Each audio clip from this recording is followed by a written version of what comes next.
So, Anilus, why don't you get us started? All right. So before I begin my argument, I'd like to define the terms of this debate. The conflict between feminism and the men's rights movement is in no way a level playing field, given feminism's mainstream popularity and long list of meaningful achievements, while men's rights activists have had, frankly, no victories to speak of.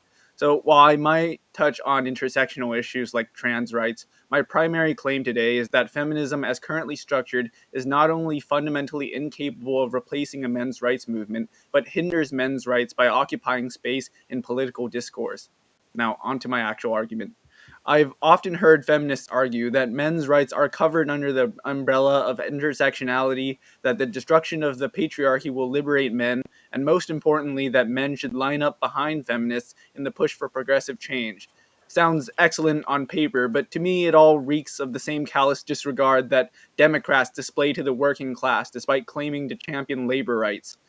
I'm not usually one to play Oppression Olympics, but right now, the progressive discourse is centered around the acceptability of kink at pride parades, whether being white makes you a colonizer, how to balance gender gaps, and other peripheral issues with no direct connection to systemic change. Meanwhile, men and women still don't even have the same legal rights, federally or internationally. You'd think obvious things like banning male genital mutilation or repealing the all male military draft would be a priority by now, but the fact men's rights are to this date relegated to lip service tells me that half the human population is simply not a feminist priority. The lack of focus on men's issues on the feminist side isn't just due to poor strategy or resource allocation, it's based on a fundamental flaw of feminist ideology.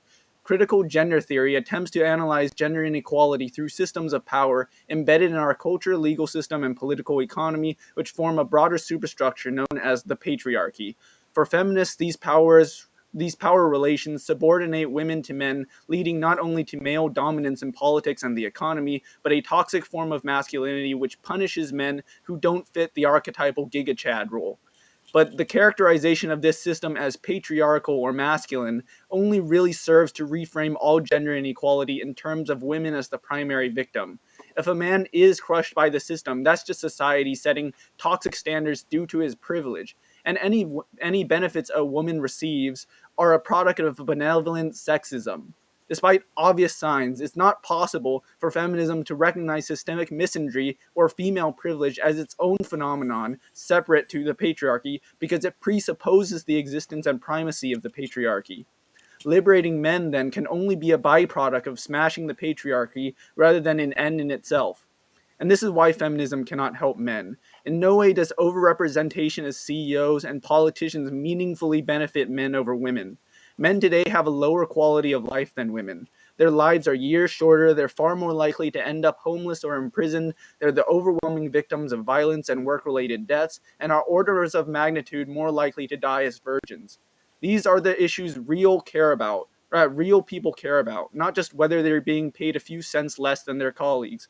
If we live in a society where most male rape goes unrecognized or even punished, male genital mutilation and male conscription for war goes virtually unquestioned, maybe it's time to question whether the feminists who've captured public attention for a century are really the right people to do the job. Okay, guess that's it. So, Coder. Sure. While I think that you're touching on, I'll kind of run through the notes that I was taking through your opening statement. While I think I would agree in large part that almost everything that you talked about is a real issue or something that like we do need to have conversations about. I mean, you kind of alluded to the fact that I might say this, but I just don't see any way that any of these things are removed from feminism. You said it like a flaw of feminism, or at least a corollary to the flaw of feminism was that feminism kind of can't isolate men's and women's issues, right? And I would say that, well, this is true, but that's because they're not. These things don't exist in a vacuum. These things exist in relation to each other. You can't talk about. I'm sorry. I mean, I certainly agree that you can't like doing this open. them. I think. No, it's okay. I mean, I'm honestly, I'm ready. Yeah, You're just gonna go into it. Right. Okay. So that's why I'm responding. That's what the feeling was that I got. Yeah, I mean, that's not exactly what I was necessarily saying. I was saying that rolling these together under the umbrella of intersectionality makes it harder to specifically focus on one thing at a time, specifically men. For example, if you just roll everything under the umbrella of intersectionality, then people start to pick and choose which groups they want to focus on most. Um, if you heard of the recent Gabby Petito case, for example, people talked about missing white woman syndrome, which is excess media attention on people who are missing if they are white women, but people mostly focused on the racism aspect, that like women of color are less likely to be covered by the media if when they go missing than white women. But there was a lot less coverage of men being covered less, despite this also being a phenomenon. So once you roll everything together under the patriarchy, or once you roll everything together under intersectionality, it becomes easier for people to ignore men's issues, because we already have a culture where men are considered kind of disposable. So it makes it harder for men to get the attention they need. Um, sure. So I guess again, it's like I agree that these are problems. So I guess the idea of like rolling these things being rolled up into intersectionality, making it harder to deal with them. I don't know how I feel about that. I think that like intersectionality is. I feel like that framing of what intersectionality is as a tool is kind of really like robbing us from the utility of intersectionality, like in general. Like we can use this to look at a lot of different concepts in a lot of different contexts, and I think that all of these. I mean, I'd like to run through like all these more specific examples. I think we'll, as we like dig deeper in, I'm sure we will. But basically, what I'm going to be doing here is trying to explain why, from my perspective, it feels like the feminist lens does seem to still push for or alleviate all of your concerns. And one of the biggest hindrances that's blocking that is the lack of unity between like men and women in terms of like being identifying as feminists, or like rather embracing the messaging of feminism and the ideas behind it. It seems like that a lot of the contradictions arise from misunderstandings of like what the goals are of gender equality, which is essentially what I view feminism as. So, okay. Can you just repeat exact like what you just said? I want to try to Yeah. break it down piece by piece. So what I'm gonna like as we go through, like what I'm probably gonna be doing is explaining like from my perspective how I think that all of these issues are at least digestible or frameable or interpretable from a feminist lens, specifically an intersectional feminist lens, and why I think that that's like a perfectly valid and useful way to approach them. And I guess I'm not like opposed to the existence of like men getting together and discussing like specific issues that surround men. In fact, I believe that's what you and I are doing right now. Is that we're considering the reality that men and women face different problems in society, and I don't see anything wrong with men uniting around those things. I think that the problem with I know I'm kind of going off. You asked me to repeat, and I'm kind of going off on a different thing now. But yeah, sorry, I'll leave it at that. Can I ask you guys each something really quick? So if you could Yeah. just kind of define what feminism means to you, and I think maybe you can find something in your argument there. Yeah, so for me, I basically view feminism as the idea of equality among the sexes or among the genders, among all genders. That's kind of the goal of feminism. Obviously, it emerged in slightly more specific contexts, but over time, that seems to be where it's kind of arrived. I do agree there is a type of feminism which I would also agree is probably the most popular, that does at least on paper support gender equality. Of course, there's also people like TERFs, radical feminists who actually just Mhm. literally hate men. I think we both probably hate TERFs. Um, Not a so fan, for sure. yeah, so there is a strand of feminism which literally only cares about women.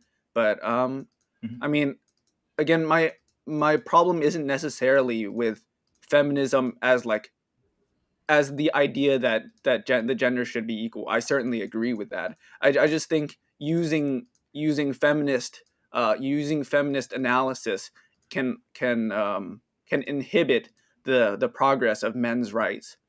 So again, like as I said in my opening statement, I think focusing on things like the patriarchy really does a disservice to men, because once you focus exclusively on who's at the very top, like the CEOs who hold economic power, or being mostly men, or the people like the politicians being mostly men, once you focus on the system of power, you start to see that picture of men being the people occupying the top, but then you start to lose the focus on most men being actually kind of probably in a worse situation than women overall.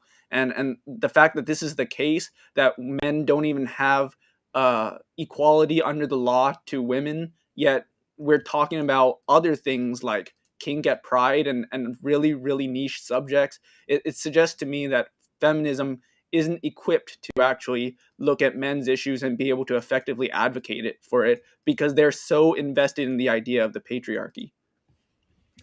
So I think that there is something to the criticism that like the framing of patriarchy has some unintended consequences, and obviously like people are going to be like oftentimes just like even mentioning that word makes people really uncomfortable. And I think that like it can even if it like it can very easily be misused and misapplied in a way that causes people to misunderstand the reality that, like you said, you know, most men don't. At least in their day-to-day lives, probably don't feel like they benefit from patriarchy, even if they do, and even if they do in multiple ways. But I don't think that that's like regardless of whether or not that is the case, it's still a perfectly useful way of analyzing that relationship and how the structure of society was. I mean, if we look at the history of, just America in particular, like. It's very obvious that like this is most countries obviously, but like specifically America, because I'm an American, it's very obvious that this is like we have a strong history of patriarchal values being a through line, like through the establishment of various systems, like who was allowed to own property, who was allowed to have a will, who could pass down property. But these laws are no longer in place. We've torn down many aspects of the patriarchy, but it seems strange to me that the aspects of the patriarchy that remain are all the ones that hurt men the most. Like, for example, you might say that it's patriarchal to suggest that men are the strong ones, so they have to go to the wars and die and get blown up overseas so that billionaires can jack oil from overseas, right? I guess you could say that's part of patriarchal oppression. And if you use that lens, it's not necessarily wrong. But then it seems like you can't simply say. Can I add another dimension to that then? Can I just finish my thought? I'm saying that you can't simply say, "Oh yeah, just smash the patriarchy," because the speed at which different aspects of the patriarchy are smashed is very, very different depending on which victim we're actually focusing on. And it seems to me like men aren't gaining any rights at nearly the same speed as, for example, women or gay people or whatever. They're gaining rights at a very fantastically low level. So that even if that's the case, that men are gaining, quote unquote, gaining rights at a slower rate, that only stands to reason, right? Based on like who has rights to gain, or who has rights that were being withheld that we have to like make amends for, right? Like men in particular were not the target of like sexist laws or women not being allowed to vote. That's not the target. Like men aren't the target of that. And white men in particular, like wouldn't be the target of like racist laws, for example. So it's kind of this removal from the inhibitors that we're trying to alleviate with these movements in the first place. And again, that's not to say that like there aren't issues that exist for those groups. It's just that they are oftentimes part of this system that benefits them in so many other ways. Well, if you want to talk about like explicit laws, we can go into some things that are like codified into law right now, and that for some reason aren't exactly being addressed, even though like some of these are pretty bad and obvious problems, like genital mutilation of infant males. I don't know. It seems like in a world in which we had in which we really cared about gender equality, it seems like that should be near the top of the list, given like So billions of babies are having parts of their dicks cut off. It seems like it should be a priority, yet we never really talk about it. I wouldn't be surprised if 100 years from now we still weren't talking about it. Why is it the case that we are focusing on like much smaller things, like I don't know, like the wage gap, which like there's a ton of nuance with that, but like there's some things that are not even nuanced, like it's just obviously wrong. We're not even talking about it. So in terms of the like genital mutilation, I agree. I mean, like we could. I'm not going to have like a circumcision debate with you. I'm probably going to agree that we shouldn't be cutting dicks, but I think maybe the distinction there between like what's being done and the consequences of what's being done. When you compare like female genital mutilation to male genital mutilation, which Oh, I'm they're not both making that comparison. sure. Female I genital know we're mutilation's not, worse. but to recognize that, yeah, exactly. Like But like why you would recognize, or why we might find that like our society's less likely to like forbid or to like have a scary way of, or a scary framing of like that kind of mutilation, right? Because it's become so accustomed, and it doesn't, and like the consequences are not as drastic for like, I mean, like I'm snipped, and you know everything does its job, right? I can feel everything just fine, but like obviously like for women it's very much worse. I mean, I wouldn't argue that male genital mutilation is nearly as bad as female genital mutilation, but you have to go and wonder what the people who wrote those laws banning female genital mutilation were thinking. Like, couldn't they have just outlawed genital mutilation? It seems almost like they specifically wrote their laws to keep allowing male genital mutilation, and that They basically probably did. went and passed in international law unquestioned. Like, there's probably something wrong with our institutions if something so obvious just got actually worked around and nobody cared. Yeah, I mean, like it's kind of that's like a cultural norm that like parents like think they should do for you know a bunch of historic reasons. There's a lot of misinformation about alleged health benefits, you know, that like mislead people. I think that like is a huge problem with that. I mean, that's something we should overcome, but I don't know if that's like a sign that feminism is lacking. You know, that feminism has failed to help these boys because it's not at the forefront of feminist discourse isn't circumcision. While I guarantee you that we can find feminists who are speaking out against that as well. Yeah.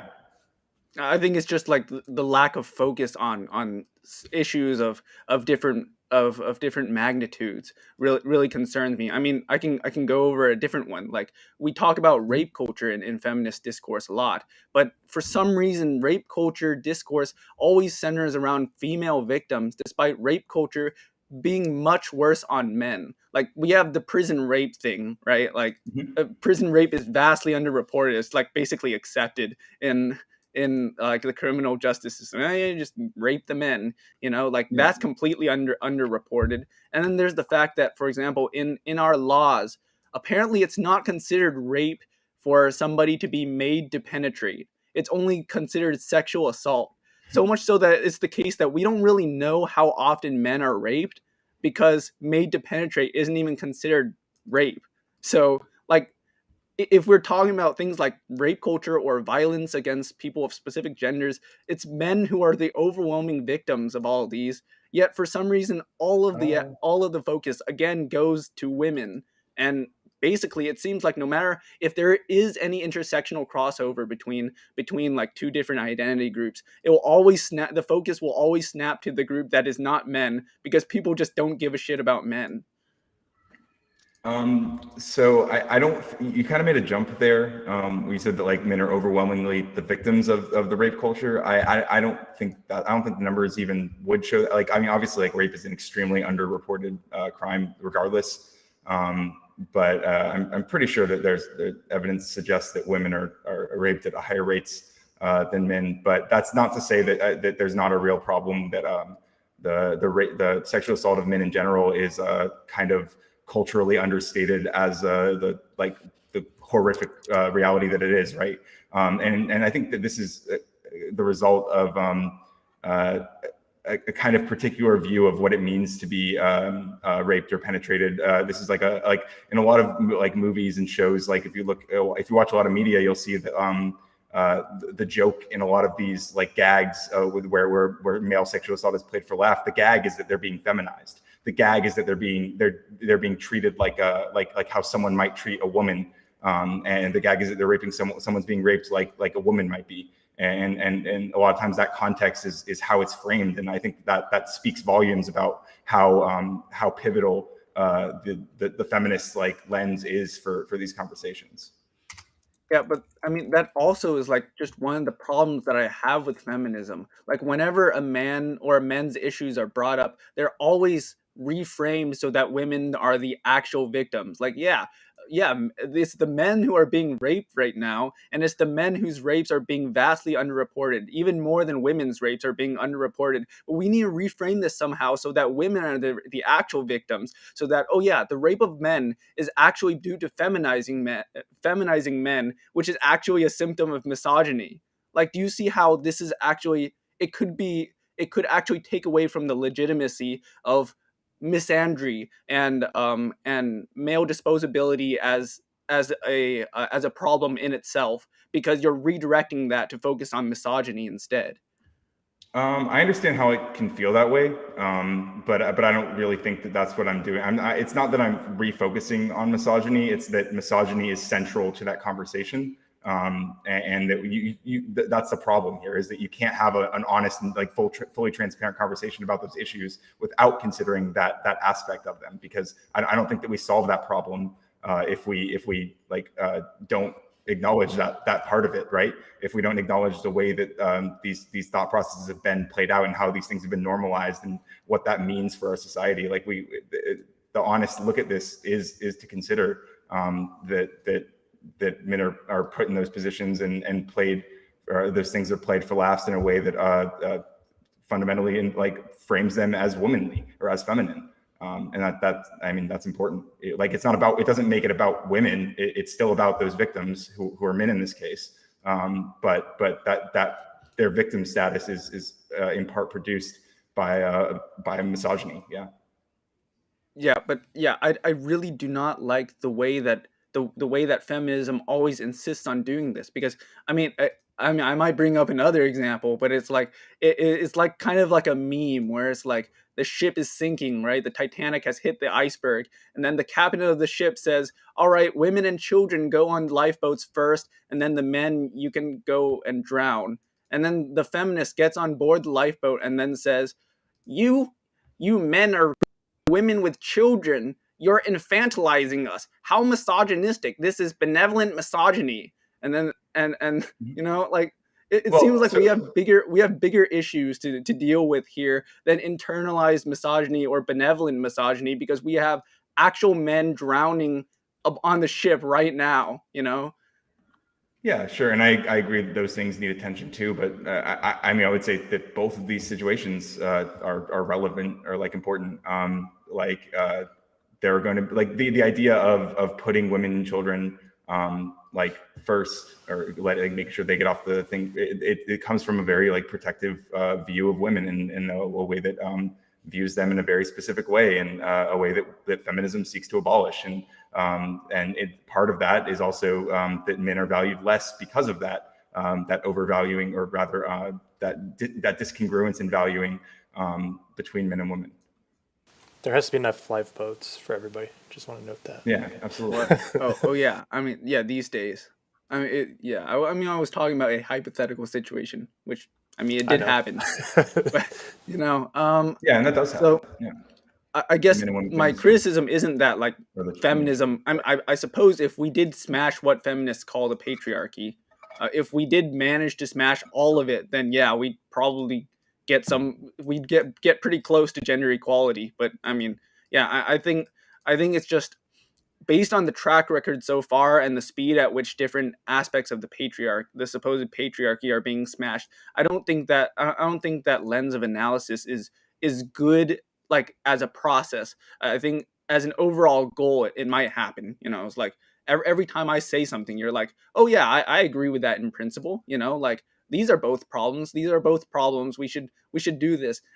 But then when I look at what actually feminism has been able to do, it always seems like smashing the patriarchy, it comes first, and solving misandry comes second, or it comes behind, however many things that can be stacked behind it. And I think there's something to do with the way that feminism always reframes phenomena in such that patriarchy is the focus, such that women are or other groups besides men are the primary victims. That makes it so much harder for men to actually gain their own rights. So I don't agree that the reframing is that women are the actual victims. Like just saying that like misogyny is like plays a part in this issue, or plays into this issue and helps like create this issue doesn't mean that that like women are the primary victims of that. It's just that this is what contributes to it. I mean, it just means what it means, right? So what would be wrong with, instead of talking about the patriarchy, what would be wrong with a bottom-up approach, focusing not on the people who hold political power at the top, but the people who are like languishing at the bottom? Basically all of them, not basically all of them, but most of them are in prison or homeless. Most of those people are men, if you'll notice. And so what is the exact value of focusing on patriarchy rather than focusing on the people on the bottom? So I think that we're kind of we're separating that into a, like, that's more of a, like, obviously it's not separable completely, but you're kind of going into the more class based analysis there, right? And so when in those terms, like even like the women who are in those, I mean, I guess I'm maybe doing what you're accusing me of. Like even the women in those, like if you put like a man and a woman who are in the same like horrific financial situation, like their experiences are still going to be very different. And the things they're women would susceptible have to. it better. Well, you say that, but like a lot of people make, like, I mean, maybe you're not doing this, but like she has options. She can go find a guy who will take care of her. But like, I don't know that that's like that necessarily means that she has it better, because like, I mean, men just generally have smaller right? social circles, so it's more likely that if they're late on rent and get kicked out of the house, that they have nowhere to go and they end up homeless. Whereas if a woman is actually in poverty, she more likely has a friend she can rely on to, like, surf on the couch for a while. Sure. I think that there's definitely a huge problem with the way that men are socialized and atomized, and the way that we, like, a lot of men feel that they have to kind of be like the lone wolf kind of thing, the Sigma males, or that they feel like that they go alone, they don't like reach out to people as much. I've certainly struggled with this in my own life, and when I should have been reaching out to friends more, and I was like, oh, I can just deal with it on my own, right? I mean, this is like this is the result of like toxic forms of masculinity in a lot of ways. Yeah, I mean, that's another thing. I don't disagree with the concept of toxic masculinity, but I don't like the nomenclature. I despise feminist nomenclature. Every time it's like patriarchy and toxic masculinity. That's what the masculine side has. And for females, there's no toxic femininity. There's internalized misogyny. There's benevolent misogyny, and there's feminism.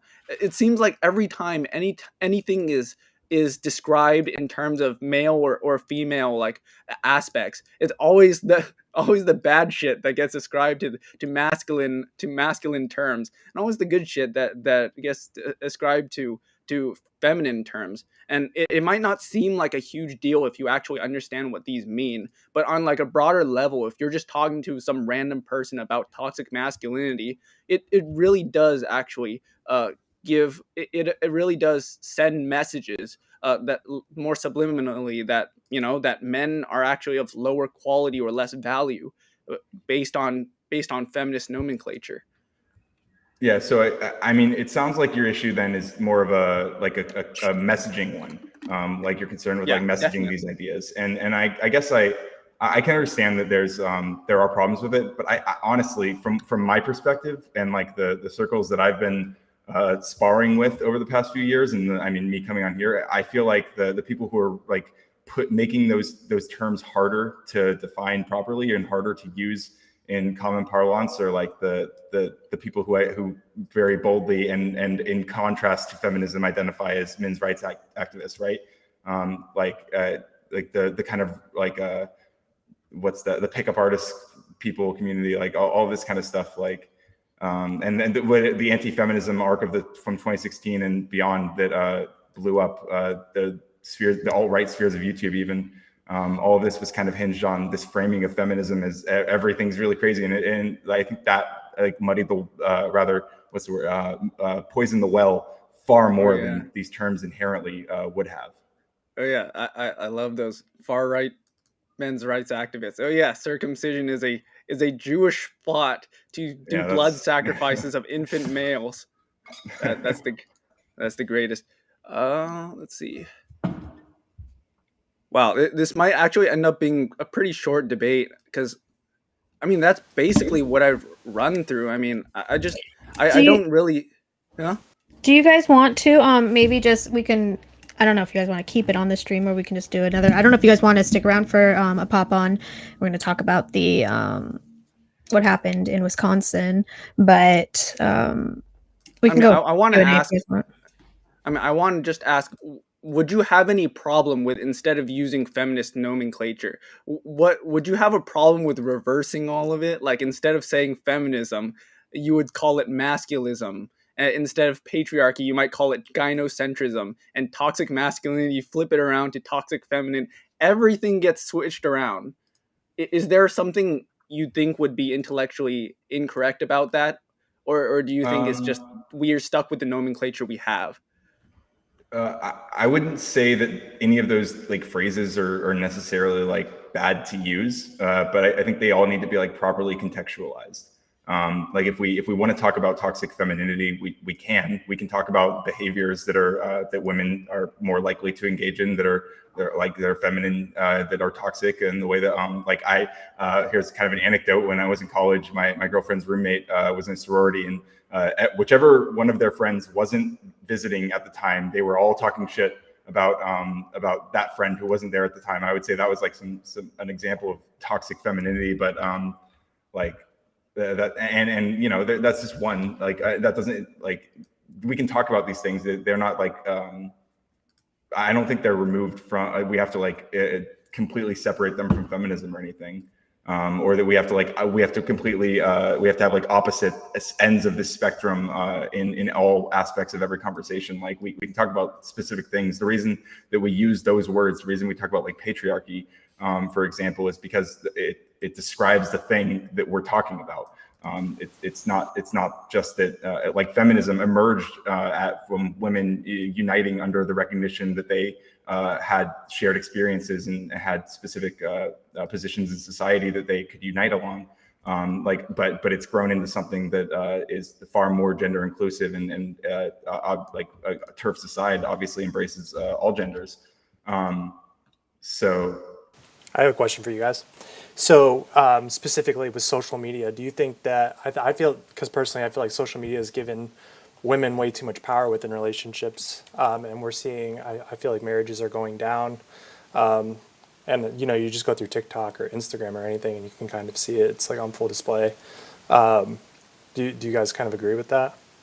What specifically are you referencing? Because I don't like marriage as an institution. Okay. That's actually like patriarchy, you know? Okay, that's fair. I'll put it this way. Do you think that women have too much power within relationships today? Like I feel like it used to be like the men had all the power, and now I feel like it's the women have all the power, and I feel like it should kind of be mutual. It should be equal.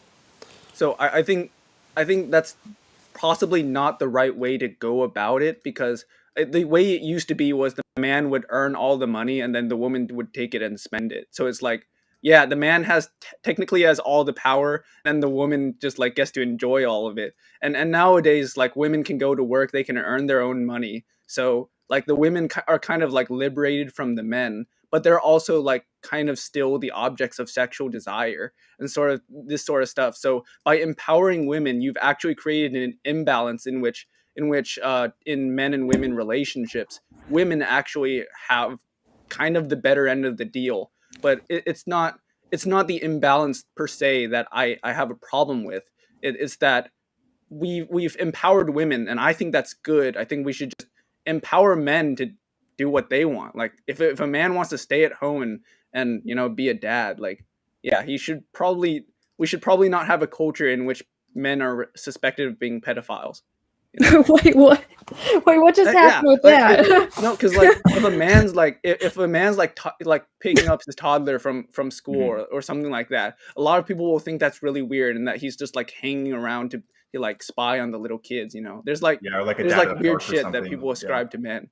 I mean, it's just this is a real I thing. think this Yeah. has happened since the beginning of time, where like men are seen as like villains who are automatically to be distrusted. And I don't think that for all the gains that women have received due to feminism, I don't think the problems of that men are facing are getting better at nearly the same rate.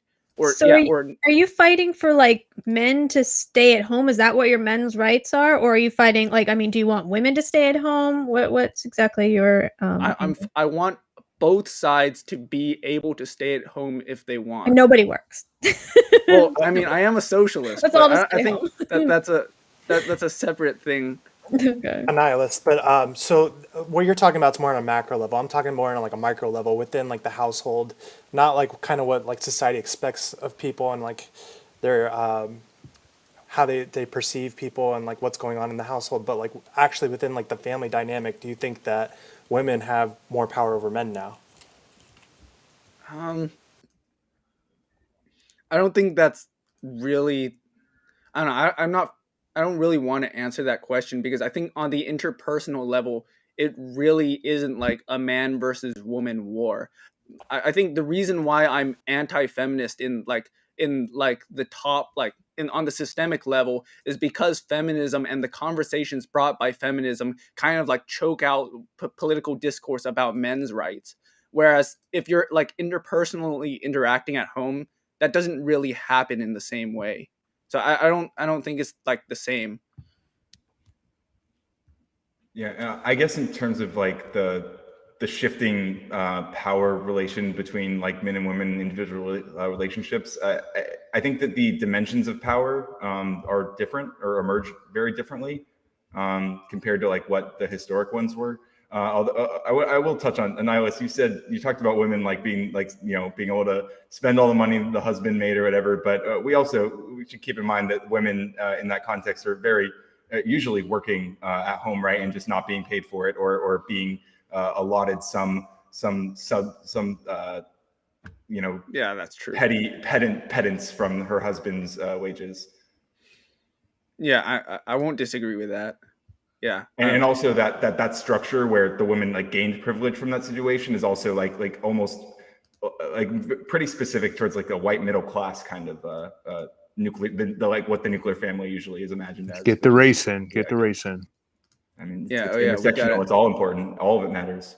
I mean, Sure it does. I can run through like a bunch of like intersectional examples. Like I don't know, it's just I mean, I still haven't heard you like give an answer for how feminism can change course to be able to include men to a significant enough level that will actually see systemic change, because we're seeing this right now with marijuana, right? There's a mass like movement toward the legalization of weed, and wouldn't you know it, even Republicans are introducing bills to legalize weed nationwide.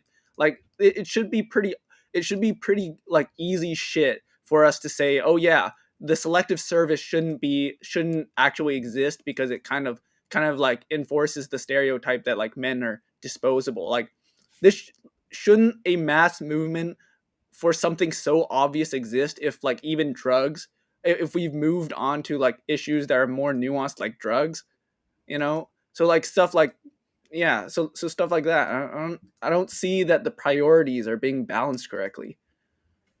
So I guess like what are some like specific like issues that you want to see like really prioritized that like I guess my solution to be clear, my solution to answer like what you're saying, my solution for like moving forward, what we do, how we bridge this gap kind of is I think it's education. There's a quote Conscious Lee always says, it's education is elevation.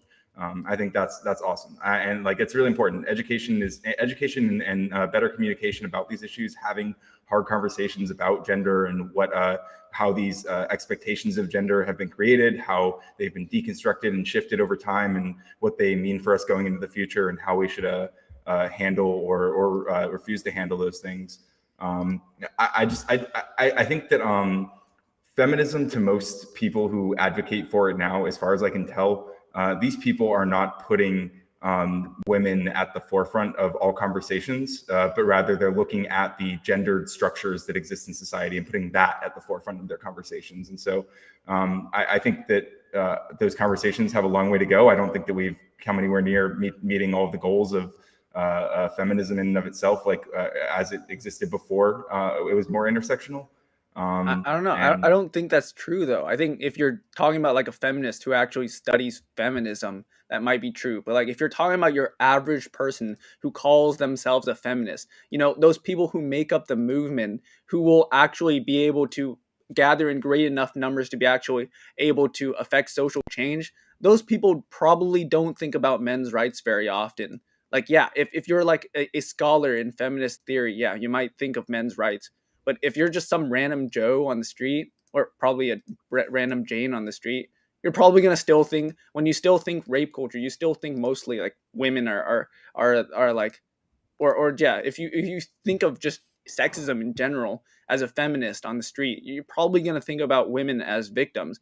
And I think that's something that we have to overcome. I think even if I don't think you need to like abandon any of the ideas of feminism necessarily, but I think you need to fundamentally restructure how you message these things.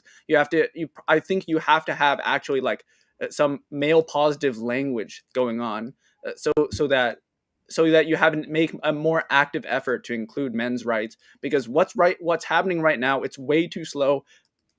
Yeah, people are having their parts of their dicks cut off. You know, like we got to reframe our priorities.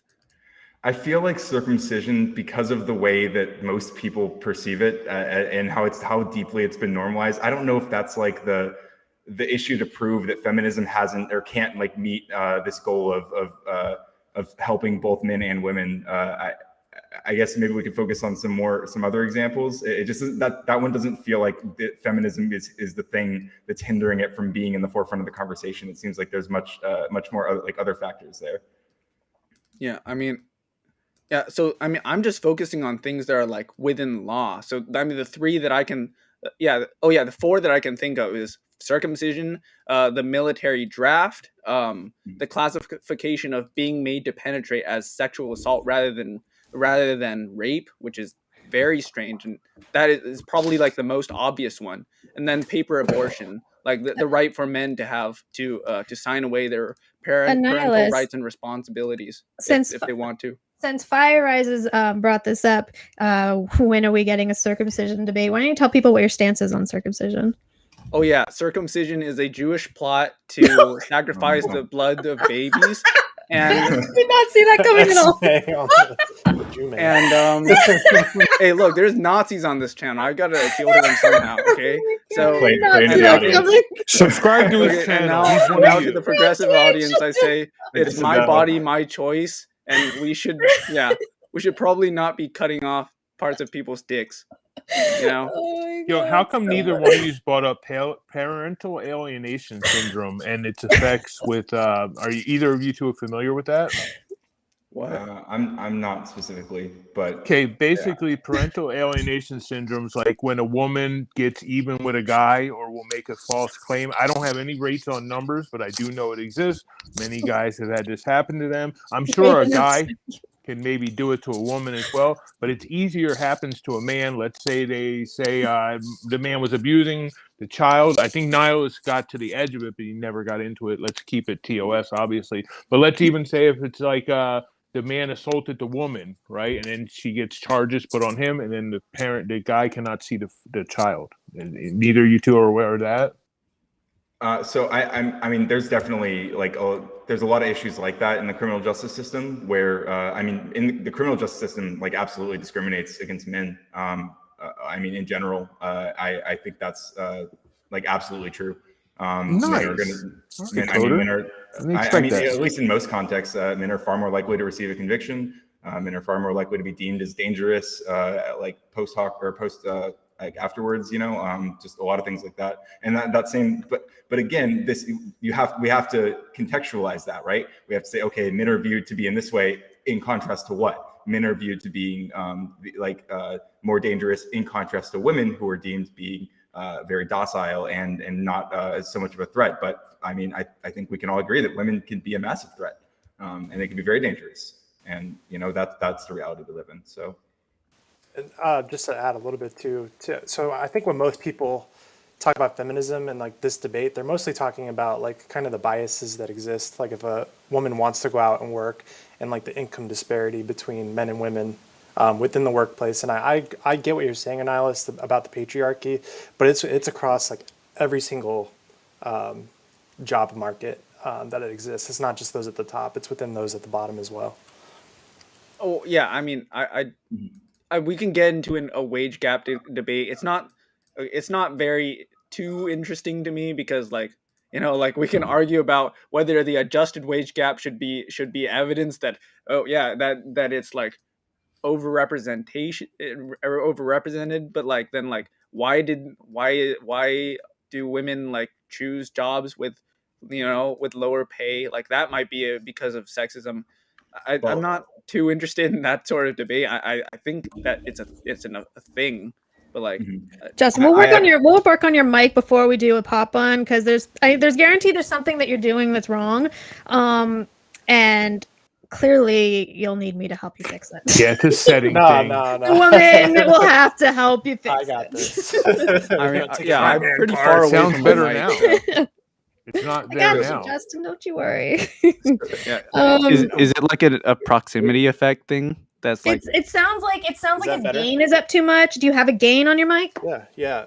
So Well, turn that last week it was shit too down. low, and I haven't touched it. Is that You better? touch something and you need to I stop haven't it. touched anything. I come on here, I click. Press buttons. Okay. Nah, it's a setting, bro. I bet you're using like an external mic or some shit. Hold on, I'll switch Right. my mic. So I was just going to say, in terms of the wage gap, I usually like to reframe that conversation.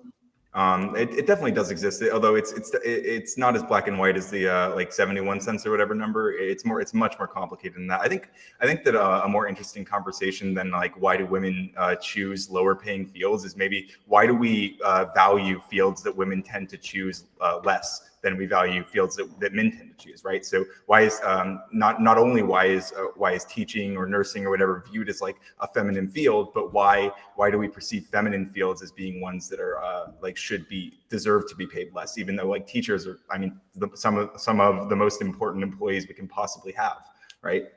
They don't make less, dude. A doctor, both doctors, a woman doctor doesn't make less. The man doctor can work longer because he doesn't have to go pick up the kids from school, and he can work overtime, and he can do surgeries, and he can do all these things. But anyway, I'd love to talk to you about that later. I'm gonna So read he some of gets these those benefits from questions. patriarchy, right? He gets the benefits to be the one who gets to do all those things because of patriarchy. Whatever. Again, Right. we're talking about not the patriarchy. We're talking about whether men or women make different amounts. Again, the Medicare doesn't say, hey, woman doctor, we're going to pay you less. That's not how it works, Coder. But anyway, we can have the discussion later. Sure. Yeah, Nobody it is. claimed that.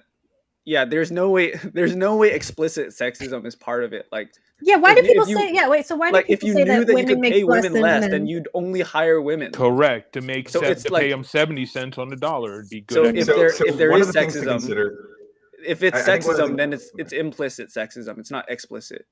It might be, but also like something to consider in this conversation is that in most workplaces, talking about your wages is not exactly a common conversation, right? Like people don't usually talk about how much they make with their coworkers. It's usually like it is at a doctor's office. Well, I mean, I'm broadening it. I'm not just talking about doctor offices. I'm talking about like more general. And like so, it's hard to say. Like there might not be like as much direct evidence, but it's definitely like whether even if it's the case that like women are less likely to seek raises and stuff, like that's the result of particular like socialization, right? So we should be pushing or not pushing, but encouraging women to be able to push for better wages and to push for promotions that they might have been skipped over on.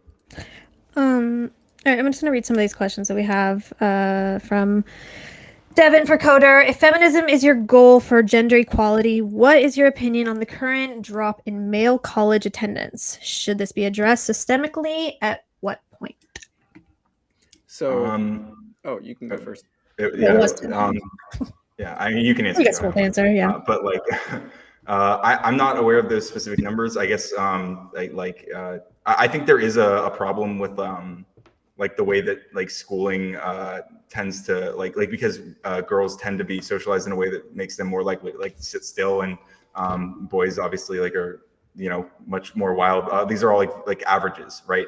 And these things produce like disparate issues between men and women, and there are definitely issues that men are going to have that are going to hold them back from sometimes getting into school because of these things. Maybe that might be contributing to it, but the solution to these things, I think, is in how we approach engendering gender roles on people, and how those expectations influence their development.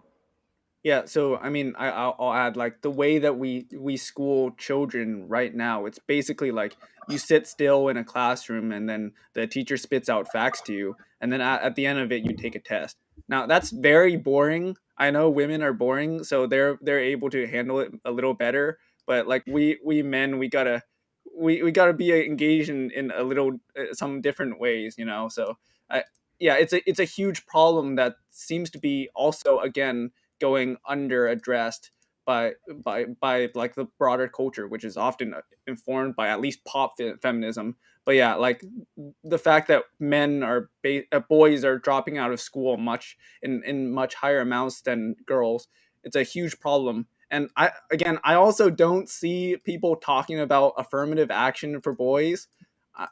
I'm not very for affirmative action of any type, but it is kind of funny that once we're talking about people who are supposedly the benefits of beneficiaries of systems of power, then talk about affirmative action just goes away on the progressive side. So I think part of that is going to depend on like what you even consider to be affirmative action. Like if we're talking about specifically like what are now established as like affirmative action programs, sure, men are not the primary beneficiaries. I think in America, white women benefit from affirmative action far more than any other group.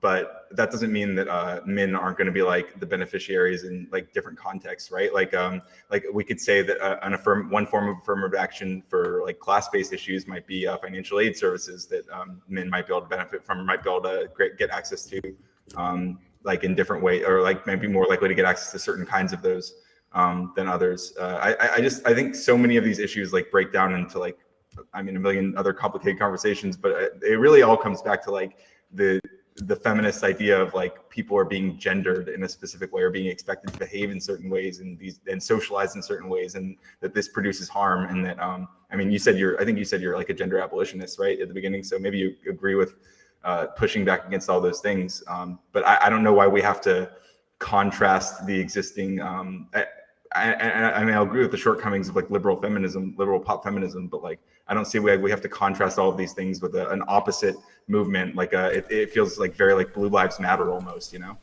Like yeah, I'm not looking for an opposite movement like fuck feminism. It's just like I don't think feminism. I think feminism it's kind of, as I said at the beginning, I think it's kind of like the Democratic Party. Like they'll say they're for all the things that I'm for as a socialist, but like, oh, not all the things, but like they'll say they're for a lot of the things that I say I'm for, but then at the end of the day, like none of it actually gets done, So like I really doubt that even if it's possible for feminism to accomplish the goals that I want to accomplish, I really doubt that it's the most effective way of doing it.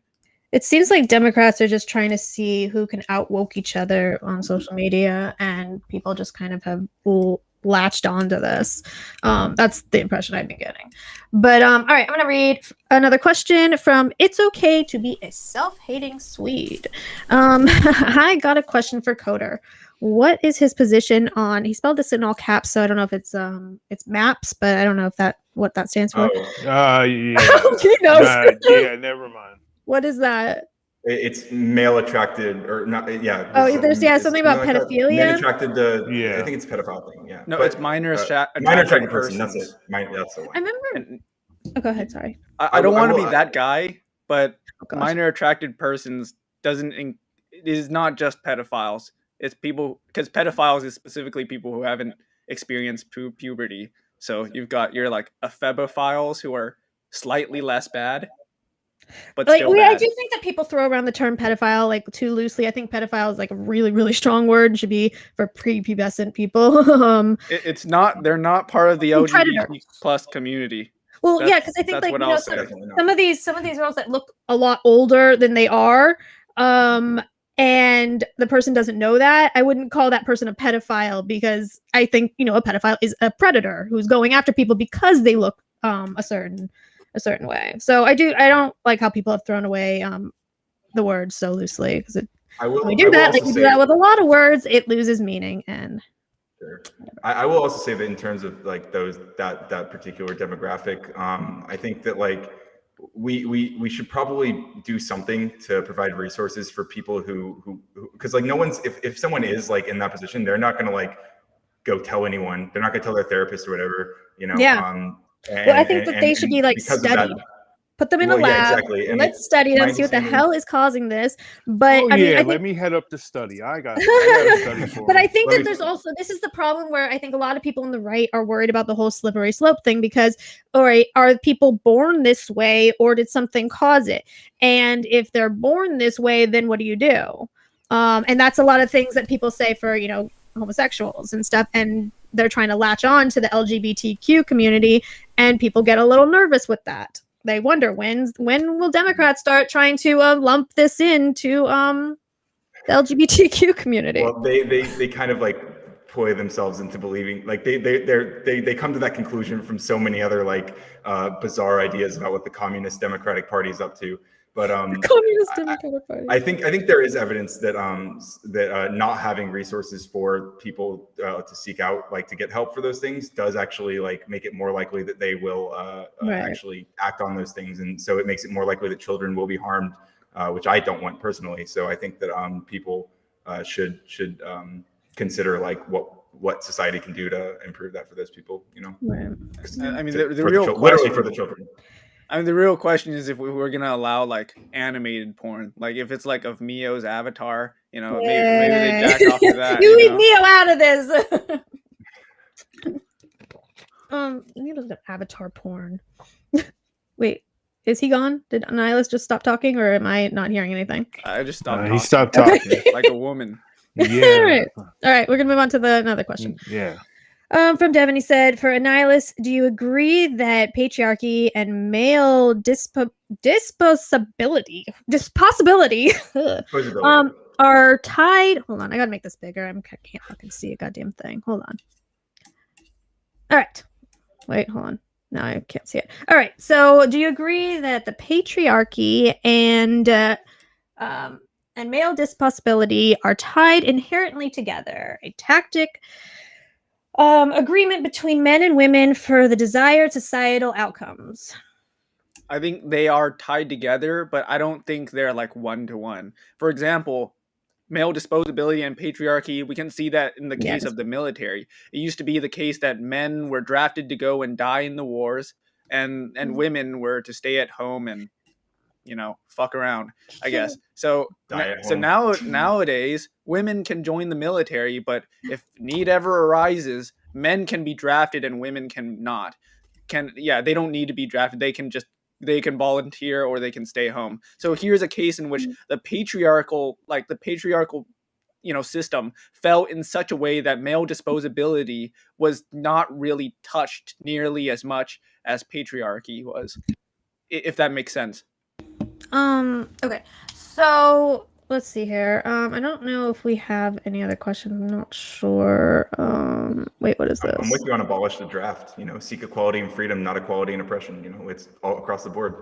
Like no one should have to sign up for the draft. Fuck that. Why don't we just have put a women draft? in? Wouldn't that be the most fair thing to do? Is to let women get drafted? Because then you're just oppressing like everyone. Like why not? But wait, we're all the same remove the though. I oppression. thought men and women should be treated the same, Coder. Yeah, so you We can should oppress all people not be equally, drafted. but you should. Yeah, like if you enslaved all men and all women, then you could say everyone's being treated equal. They're equals, right? Look at them; they're equals, but they're slaves. So that would suck. really quick to Ace on our I think Discord. you're Okay, being really. a All right, really quick. radical. Okay, Go ahead. Go let ahead. me answer this really quick. Yeah, for our Discord, we have a public Discord. It's not something that we are running or doing really anything with, but we are giving people a place. It's it's modded very heavily.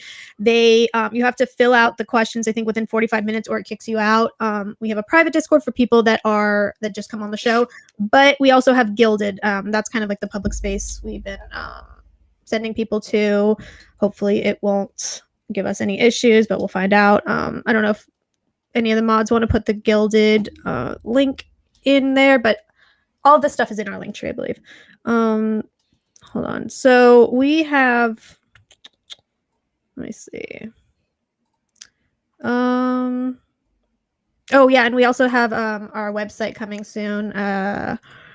And we have a few little things that are going to be on their way, so we'll be getting things ready for all the people that are trying to get us shut down. All right, so I don't know. Oh wait, somebody wanted me to. I think it was they wanted me to share a Wurzel Root video, so I'm gonna do that really quick. Man, there's so many hate comments. Do you think we're gonna? Yeah, you gotta, Brittany, in the poll, you gotta give an option for us both to lose. The poll's already up, you guys. Sorry. Before the closing statements. Wow. Yeah. SNDH. All right, so let's see what this is. Can you guys see it? No. Oh wait, no, probably not, huh? Because I have to like add it. I'm still learning this whole program. All right. This very important Wurzel Root video. Yeah, we'll see. I guess we're gonna find out. And can you hear it? We're live reacting to this. I don't know. No, we shouldn't be talking during it, but no. So yeah, I pissed hear it. about the Boy Scouts. Like, I know I'm insane and no one probably cares about this at all, but I was a Boy Scout from the age of, 4 to like 11. And just recently I went to my girl cousin's Boy Scout meeting. It's Scouts now. And it was literally like 6 soccer moms were just sitting there and getting them to sing songs so that they could record them on their iPhones. I saw soccer moms yelling at their boys for playing with the dirt, for climbing trees. They weren't allowed to make their own fire that was done for them by the adults for safety reasons, I guess. They literally couldn't even make their own s'mores. Like, that was controlled by the soccer moms who would make the chocolate graham cracker s'mores for them. Like, maybe I'm insane because I'm not a parent yet, but like, if a little boy climbs up a tree and falls out of it, good for him, honestly. Don't stop him. That was probably the most fun he had all day. Like, boys are growing up into a world where everything is feminized and they are stifled for being boys, for being little boys and acting in their nature. The Boy Scouts that I remember was you and 10 of your friends going out into the woods with like 4 dads of the group and just like figuring it out, doing man shit. I guess the reason to include girls is because of like the financial stress from homosexual pedophiles molesting kids. But like, society has come to this agreement that it's super important for women to have women-only spaces. We need to interrupt the debate for this. I'm sorry. No, fuck women-only spaces. Shit, I think the debate's over. But I don't know. We have to do our closing statements. Yeah, I don't know why they wanted me to freaking show this. You want me to stop this? Did they do like a super chat or something? Like what? I don't know. Like I don't know. Like what? It's did they pay a super chat or something? Like to get Wurzel Root's video? All right. Everyone, just calm down. Okay. We'll finish it after. I was a Boy Scout. I was a Boy Scout for a lot longer than 7 years. I think like maybe nine years. And I mean, I'm not so. I think that Boy Scouts still go camping. That's not like a thing that they don't do anymore. Just because like girls are also allowed in Scouts, they don't like cancel all the camping trips now. That's just not a thing. Like, do you agree? Yeah, I don't know. Like.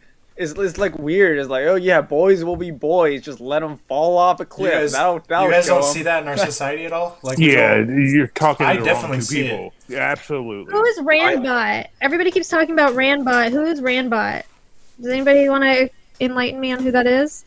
Hello, I'm Randbot. I'm streaming. Wait, what did it say? I'm streaming. You guys can get on.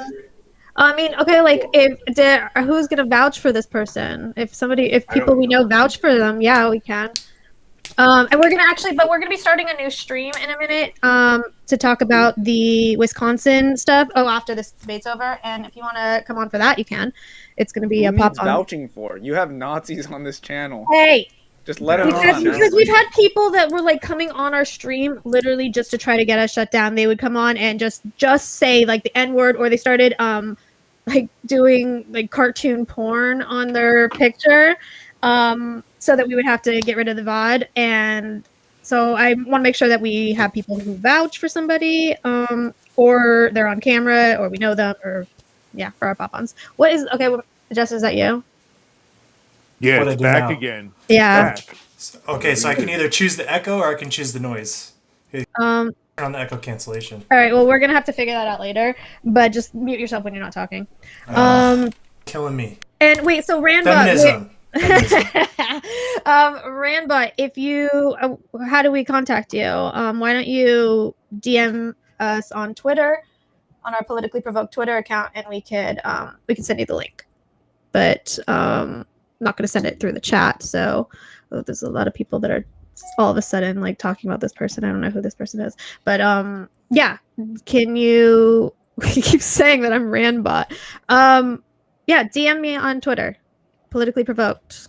We will we'll get you on. All right, so I don't know. Let's go into closing statements, and we're gonna go start our pop on. And I don't know if you guys want to come on for that, but you can. But who wants to go first? I can. Okay. I mean, I think what's happened here is we agree on a lot of issues that exist in society. We agree on, it seems even I don't know if I call it a concession, but you seem to agree that like where these things, that when I describe these things in terms of the feminist vocabulary that you ostensibly take issue with, or at least, I mean, it seems to be that you agree with those framings. Maybe like the prescriptions at the end of the day, we might have some more disagreements about specific things. I'm not even sure about that. I guess in terms of like the messaging of these things, I really think it's education about the ideas. If your biggest issue, if I can't ever sway you from removing, or rather, if I can't sway you into like using the feminist vocabulary to discuss these issues, I'm perfectly fine with you talking about those. I'm not going to stop you from talking about those things as long as you're contextualizing them within like those framings that like actually address the problems. I don't care if you call it feminism or not. I'm really, that's what I'm focused on. That's why I think feminism is useful, because the ideas that make it up are reflective of the reality that we live in, and reflective of issues in society that we should make amends for, to make the world a better place for people of any gender to live their lives and express themselves how they want to, and work in jobs that best fit them, no matter what their genitals might be or what they're assigned at birth. Okay. All right. So, Annihilus. So I think we do agree on a ton of stuff. I think most of our disagreement lies in the fact that I have a lot less faith in the system of feminism than Radical Coder does. I think the fact that feminists have basically had a huge amount of power and control within our political institutions and our social conversations, and its failure to deliver on meaningful advances in men's rights suggests to me that we need to move past feminism as a framework for gender equality. I think there's ideas that can be taken from feminism that are certainly valuable. I don't think if we stayed with feminism that like men would wither into dust and die or anything. But I think we do need to fundamentally change the way we're messaging things, because based on what's going on in popular culture, there's no sign of things actually getting better for men in any substantive way very fast. And generally, I did what I came here to do. I mean, I didn't come here to destroy feminism or like completely, do that like weird bullshit where I say like we gotta like return to monkey and subjugate women or anything. I think bridges can be rebuilt, and I would just prefer if we just stop calling ourselves feminists, because I don't know, I think it's pretty cringe, and I think that's it.